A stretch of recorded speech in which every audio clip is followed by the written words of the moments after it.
Hey everyone, welcome back to another episode of the Rent Prep for Landlords podcast. This is episode number 388, and I'm your host, Andrew Schultz. On today's episode, we're going to be talking about who's responsible for BB gun shots in a tenant's window, are 3.8 million renters facing eviction in the next 2 months, and treating for cockroaches in an occupied apartment. We'll get to all that right after this. Welcome to the Rent Prep for Landlords podcast. Now your host, Andrew Schultz.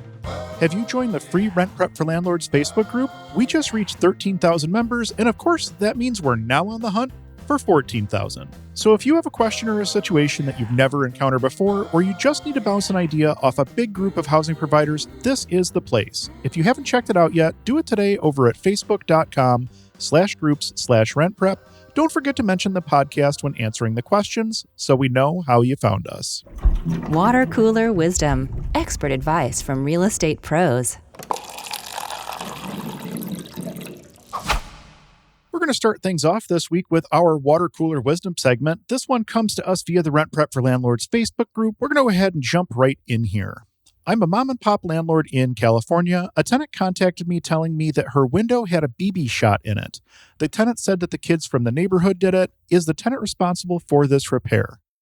So this is an interesting one because there are a couple different paths that you could take when you go to answer it. And I think a lot of this is going to depend on your style as a landlord at the end of the day. Let me explain. So essentially, you have a window that was shot from the outside by the sounds of things. It doesn't say whether or not the BB actually went all the way through, or if the window shattered, or if it's just broken, or whatever the case may be. It might even just be a broken double pane with only the outside pane broken. There's just no info in the question there. The problem is you really have no idea who it was that shot the BB through the window. The tenant says that it's the kids from the neighborhood. It could have been the tenant, could have been one of the tenant's kids, but all you have right now is a statement from the tenant on what happened. I would recommend telling the tenant to call the police department to make a report about it if they haven't already.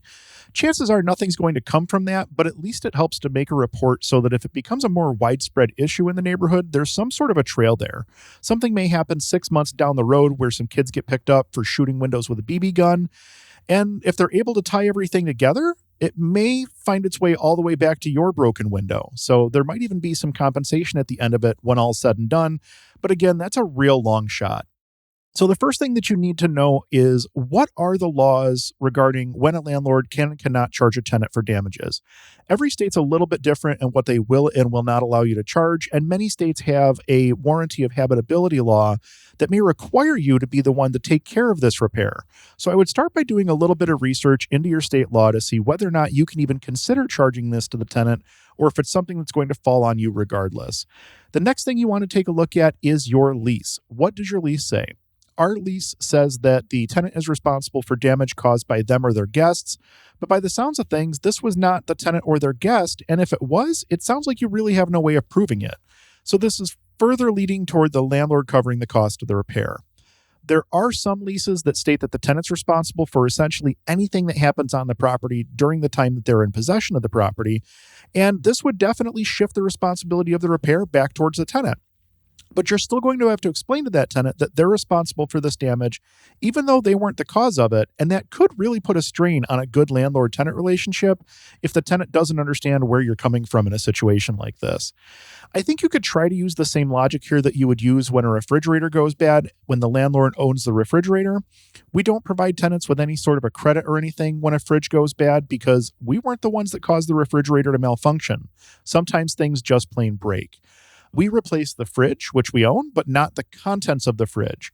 By the same token, using that same logic, maybe we should be replacing this window, but not anything that was damaged inside. We own the window, but not the contents of the home in most instances. And I honestly think that it would be a stretch to charge the tenant here. Other people are obviously going to disagree. And that's where your business preference as a landlord is going to kick in, as I kind of mentioned earlier on. In our office, this one's likely going to fall to the property owner due to the warranty of habitability. You have a responsibility to keep water, bugs, whatever else out of the home, and that means fixing the window. Chances are you're never going to know what actually happened to it. And this is one of those items that, we hate to pay out on, but I think the right move here is to handle the repair and keep on trucking unless you have evidence that it was caused by a tenant or the tenant's guest. In our eyes, This isn't worth the argument in a good, healthy landlord-tenant relationship. And by the way, all of this changes if the window's broken from the inside. At that point, I'm looking a lot closer at the tenant or the guests of the tenant as the cause of the damage, because obviously you can't shoot a window from outside and wind up with glass outside. So if the window's broken or shot from the inside, obviously the glass is going to be outside and vice versa. So that's a kind of a way to tell as to where the direction of the bullet was coming from. But again, it's a real rough situation here. Unless you have some actual proof as to what happened here, I think that you're probably better off taking care of this one as a landlord. Again, this one's going to fall down to what's your style of landlording and what are the laws in your state. But that's my opinion on this one. We're going to jump to an In the News. We haven't done one of these in a while. This article comes from Yahoo Finance, written by Brian J. O'Connor. Title of the article is Census Bureau, 3.8 million renters will likely be evicted in the next 2 months. Why the rental crisis keeps getting worse. For the first time ever, the median rent in the United States topped $2,000 a month in June, and the increases show no sign of stopping. Those rising rents mean that households representing a total of 8.5 million people were behind on their rent at the end of August, according to Census Bureau figures, and 3.8 million of those renters say they're somewhat or very likely to be evicted in the next 2 months. The combination of soaring inflation, the end of most eviction moratoriums and rental assistance payments, and extremely low vacancy rate has pushed rents up and many renters out. Since 2006, rents have risen faster than home prices, but at the same time, the shortage of available rental units has steadily been increasing since the Great Recession. In the year before the pandemic, the country recorded a shortage of 7 million affordable housing units for the low-income renters, according to the Center for American Progress, creating a crisis that left just 37 affordable rental homes for every 100 low-income households looking to rent. And the homes that are available are often still out of reach. Rent rates are up nearly 25% since before the pandemic, with an increase of 15% in just the past 12 months, according to the real estate tracking service Zillow. Evictions are up too, according to the Eviction Lab at Princeton University. In August, evictions were 52% above average in Tampa, 90% above average in Houston, and 94% above average in Minneapolis-St. Paul. While the federal government has distributed the bulk of pandemic-related rental assistance grants, some states and cities have been slow to make the money available to landlords on behalf of tenants who can't pay their rent. As of May, the National Low-Income Housing Coalition reported that 12 states and the District of Columbia had distributed half of their last assistance allocation, while Idaho, Iowa, Ohio had not spent any of that money. 2 states, Nebraska and Arkansas, refused to accept the federal rent assistance monies. Nearly half of renters have seen rent hikes.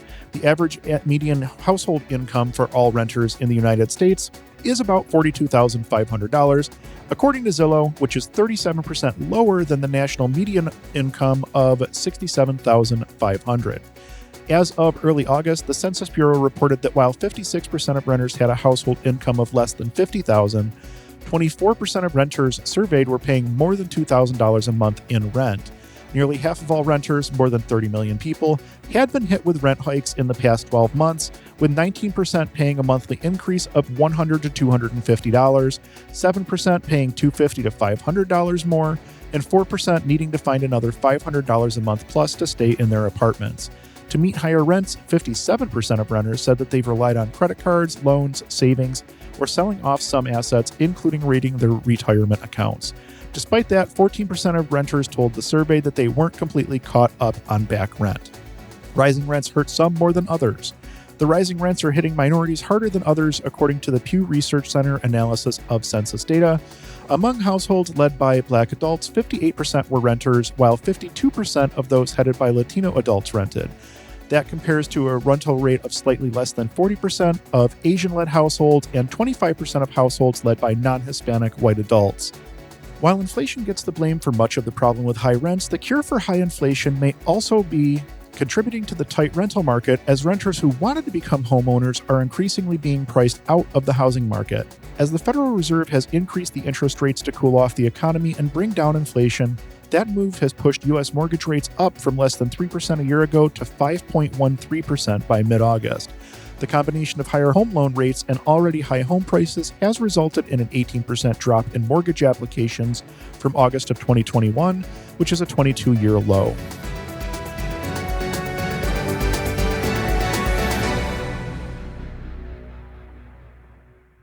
So this is an interesting article, and I don't think that this article is really telling us anything that we aren't already seeing in our own local markets. I can tell you that here in Buffalo, rents have been on a pretty steady increase over the last few years, even during COVID, as a result of the low vacancy rates, people doing massive updates on their properties in order to get those higher rent yields out of them, an increase in expenses such as taxes and insurance and material prices and labor prices. The list goes on and on and on. I'm not sure how many states still have eviction moratoriums in place or how many states are still in the process of distributing emergency rental funds, but I know that New York State has received a couple different rounds of funding that they've been working their way through. The problem is that there are already applications in queue are going to consume more than the amount of aid that's basically available to the states to distribute. So in some states, just starting an application, again, New York State, just starting an application means that that tenant can't be evicted until that application has been decided on. So some states are literally leaving applications open for emergency rental assistance funds, knowing that they don't have the money to fund the applications simply to prevent people from being evicted. Another issue that's driving landlords away from offering housing is the fact that it's getting increasingly difficult to screen tenants. There are states that are now preventing us from looking at things like eviction data, criminal data, etc. That makes it very difficult to place new tenants when you don't feel like you have all the data you need in order to make a proper decision. Restricting eviction data is especially bad legislation, in my opinion. I don't remember the percentage, but it's fairly high. I want to say like 75% or more of people who've experienced one eviction will experience multiple evictions. So not having access to that data can really put you in a bad spot when it comes to making decisions on placing tenants. I know quite a few smaller landlords who chose to leave their properties off market for some or all of the last 2 years, simply because they didn't want to place a tenant who they subsequently would not be able to get out if things went sour. I think good tenant screening would help ease their concerns, son, but for some people, it's just going to be harder to ease those concerns. And with more and more restrictions being placed on tenant screening, it just makes it harder and harder and harder to actually come to a conclusion and place a tenant. I think you're going to continue to see a lot of smaller landlords exit the game altogether. That's when you start talking about institutional money swooping in and picking up these properties from smaller landlords that are just trying to get out of the game. Most of the properties sold by small investors are not going to go back to general population. They're not going to be picked up by individual home buyers. They're going to wind up going to the institutional guys, and this is going to be a big issue over the course of the next several years.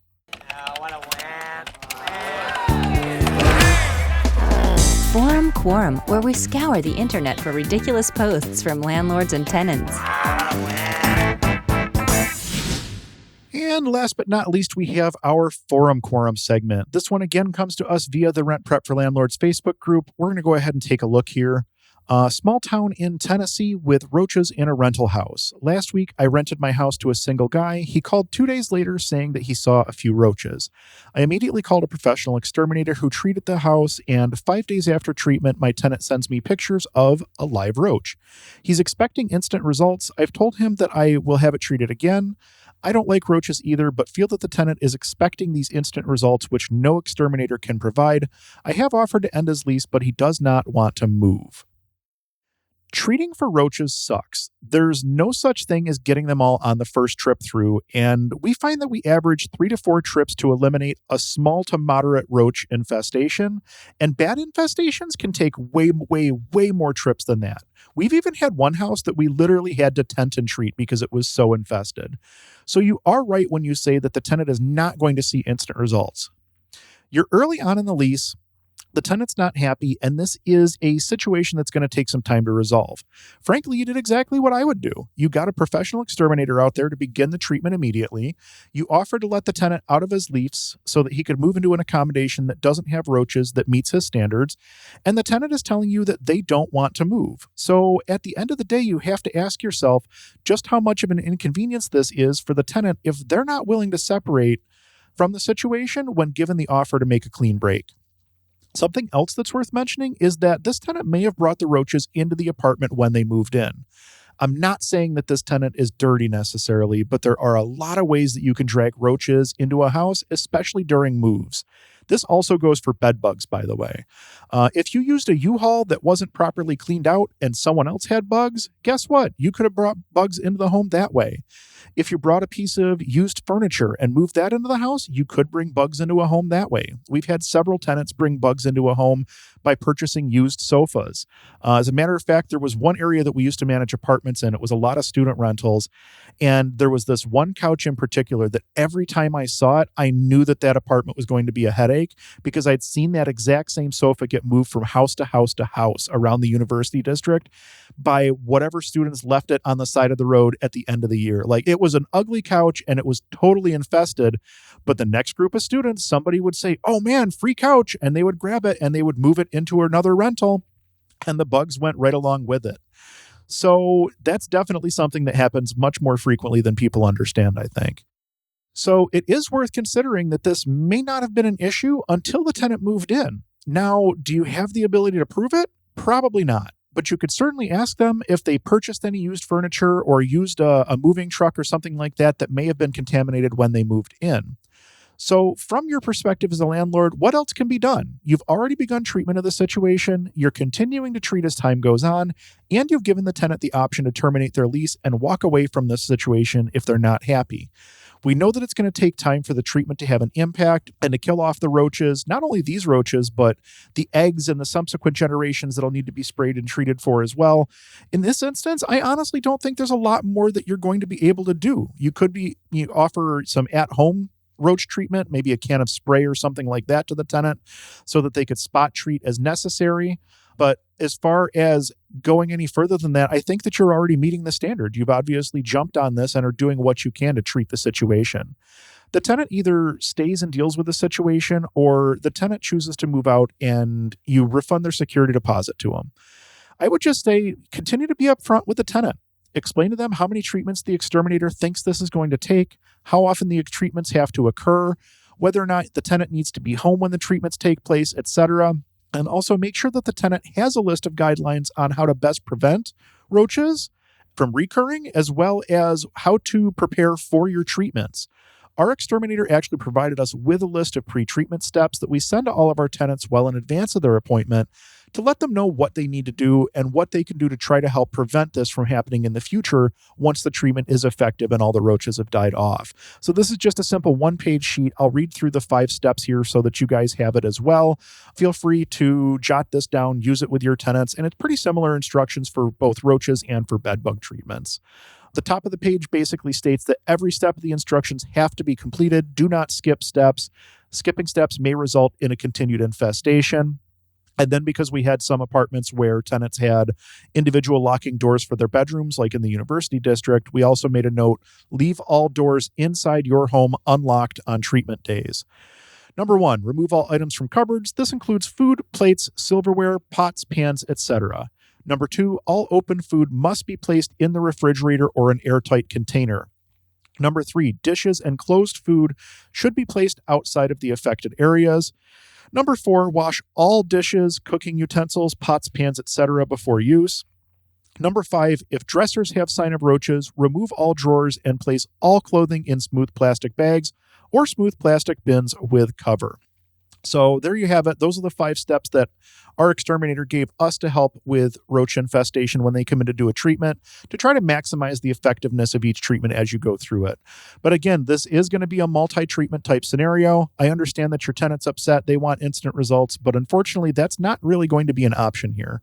Beyond doing what you're already doing, maybe supply them with a can of roach spray so that they can individually spray as needed. But I think that you've done what you can here to meet the requirement. As a new landlord, it can be overwhelming to get all of the correct documents together for your rental, let alone set up a lease. In RentPrep's latest guide, find out how to set up a lease stress-free. Visit rentprep.com/blog today for more information. That pretty much wraps up this episode of the Rent Prep for Landlords podcast. Thank you all so much for listening. We truly do appreciate it. Our goal with the podcast is to help as many people as possible make educated decisions when it comes to real estate, and you can help us to reach that goal. If you heard anything in this week's episode or any other episode that will help someone that you know, do us a favor and share it with them. If you're looking to get in contact with me, I can be reached over at whatsdrewupto.com. From there, you'll find links to everything going on with me over at Own Buffalo, as well as other projects that we're working on. Grab a copy of our free deal analysis tool today over at what'sdrewup2.com. There's no obligation, and it comes with a companion video showing you how to use it. If you're looking for top-tier tenant screening services, head on over to rentprep.com. There are multiple products to choose from, including a tenant-paid option. And if you're over 50 doors, ask about enterprise-level programs and pricing. I've been an enterprise user of RentPrep for years now, and it's changed the way that we screen our tenants in every aspect. It really has. Check that out today over at rentprep.com. Again, thank you all so much for listening. We'll be back in 2 weeks with an all-new episode that you won't want to miss. Until then, I'm Andrew Schultz with rentprep.com, and we'll talk to you soon.